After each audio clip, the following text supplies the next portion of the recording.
GNR news కి స్వాగతం. ప్రమాదపు అంచనా బాటసారులు. వరంగల్ జిల్లా నర్సింపేట పట్టణంలోని మెయిన్ రోడ్డు పక్కన మున్సిపాలిటీ ఆఫీస్కు కూతవేటు దూరంలో ప్రమాదం పొంచి ఉంది అని వార్డు ప్రజలు బాటసారులు తమ ఆవేదన వ్యక్తం చేస్తున్నారు.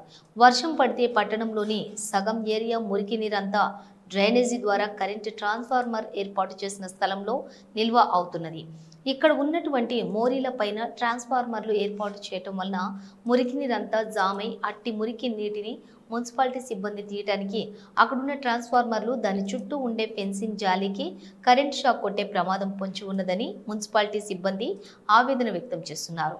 చెత్తతో కూడిన మురికి నీటిని శుభ్రం చేయడానికి తమ ప్రాణంతో చెలగాటమా అని భయపడుతున్నారు.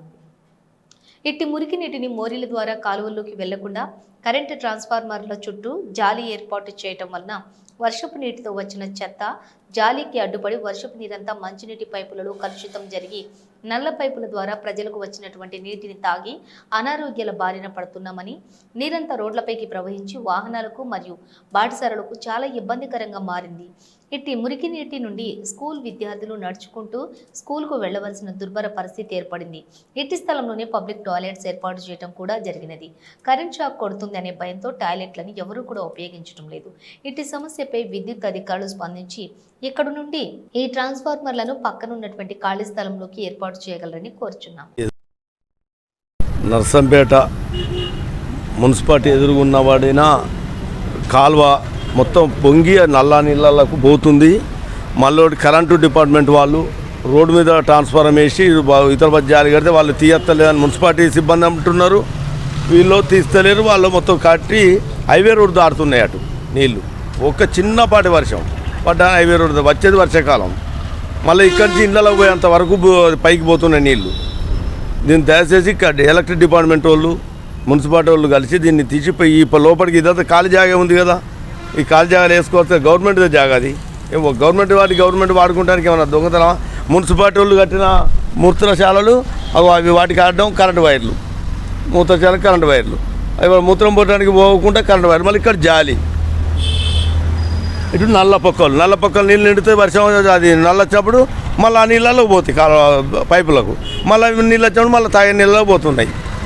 అది ఎంతవరకు కరెక్ట్? అది దాని అర్థం లేదు. దీన్ని పనిచేసే విధానం ఇది కరెక్ట్ లేదు. మన కరెంటు ఏఈ గారికి నమస్కరించి ఈఓ గారికి దీని మున్సిపాలిటీ సిబ్బంది వీళ్ళంతా దీన్ని సహకరించి శుభ్రపరచగలరు.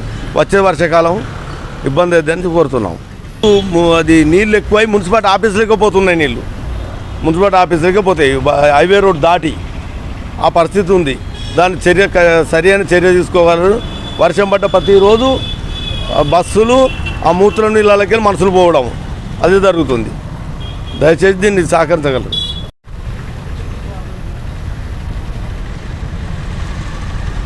మున్సిపాలిటీకి అతి దగ్గరలో ఉన్న నల్ల రంధ్రం నుంచి నీళ్లు ప్రజలు తాగేదానికి ఇబ్బందిగా ఉన్నది.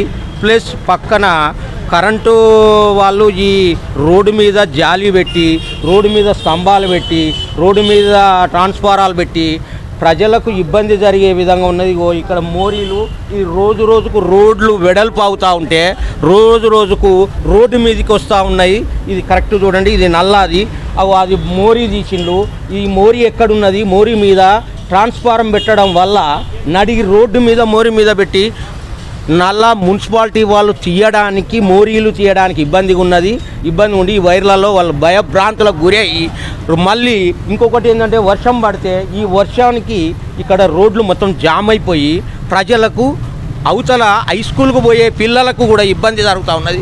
ఈడ రోడ్డు మీద ఈ హై స్కూల్కు పోయే దారి మీద ఈ పక్కనే మన మున్సిపాలిటీకి రోడ్డు